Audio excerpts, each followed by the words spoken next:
আল আকসা মসজিদ ভেঙে উপাসনালয় নির্মাণের ষড়যন্ত্র শুরু করেছে ইসরায়েলের জায়নিস্টরা।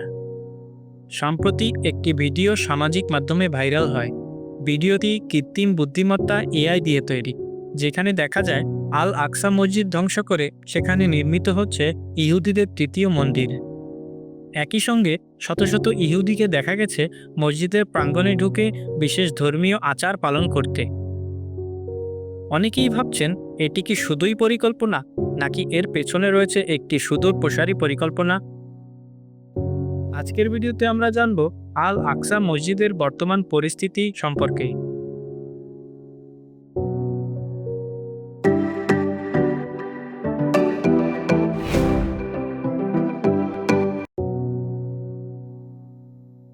জায়নবাদী ইহুদিদের একটি বিশ্বাস আছে, যদি তারা তিনটি নির্দিষ্ট কাজ সম্পন্ন করতে পারে তবে পৃথিবীতে আগমন ঘটবে তাদের প্রতীক্ষিত মাসি বা মুক্তিদাতার।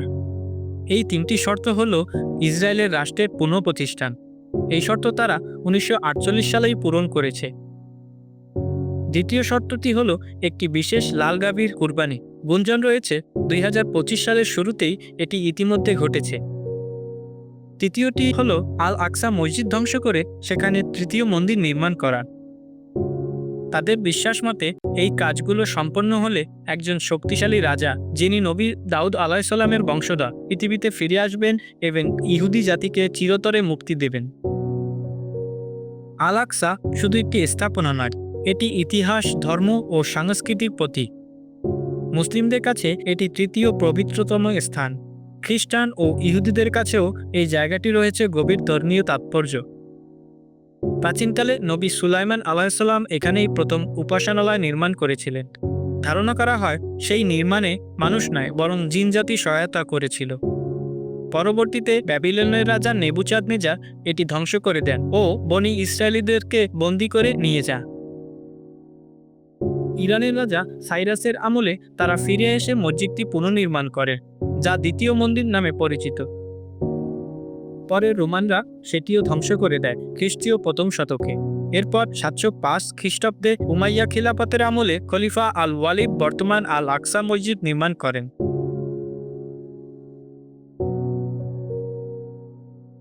আল আকসা নিয়ে ইসরায়েলের আগ্রহ শুধুমাত্র রাজনৈতিক নয়, এটি তাদের একটি গোঁড়ামূলক ধর্মীয় বিশ্বাসের অংশ। তাদের ধারণা ফিলিস্তিনি তাদের প্রতিষ্ঠিত ভূমি, যা একসময় সৃষ্টিকর্তা তাদের জন্য নির্ধারণ করেছিলেন। তারা বিশ্বাস করে নবী মুসা আলাইহিসসালামের সময় ফিলিস্তিনি জয় না করায় তারা অপবিত্র হয়ে পড়ে, আর এই অপবিত্রতা দূর করার একমাত্র উপায় হল আল আকসা ধ্বংস করে তৃতীয় মন্দির নির্মাণ। বর্তমানে আল আকসা মসজিদে ইহুদিদের প্রবেশ বাড়ছে, সেখানে ধর্মীয় আচারও পালন করতে দেখা যাচ্ছে। এর মধ্যে যদি সত্যি লাল গাভীর কুরবানি হয়ে থাকে, তবে একমাত্র বাকি কাজটি হলো আল আকসা ধ্বংস। তাহলে কি এখন সত্যিই সেই ষড়যন্ত্র বাস্তবায়নের পথে এগোচ্ছে তারা? এমন অবস্থায় ফিলিস্তিনিদের বিরুদ্ধে ইসরায়েলের চরমপন্থী সরকার যে নৃশংসতা চালাচ্ছে, তা কি শুধুই যুদ্ধ, নাকি এর পেছনে আছে এক ভয়ঙ্কর ধর্মীয় উদ্দেশ্য?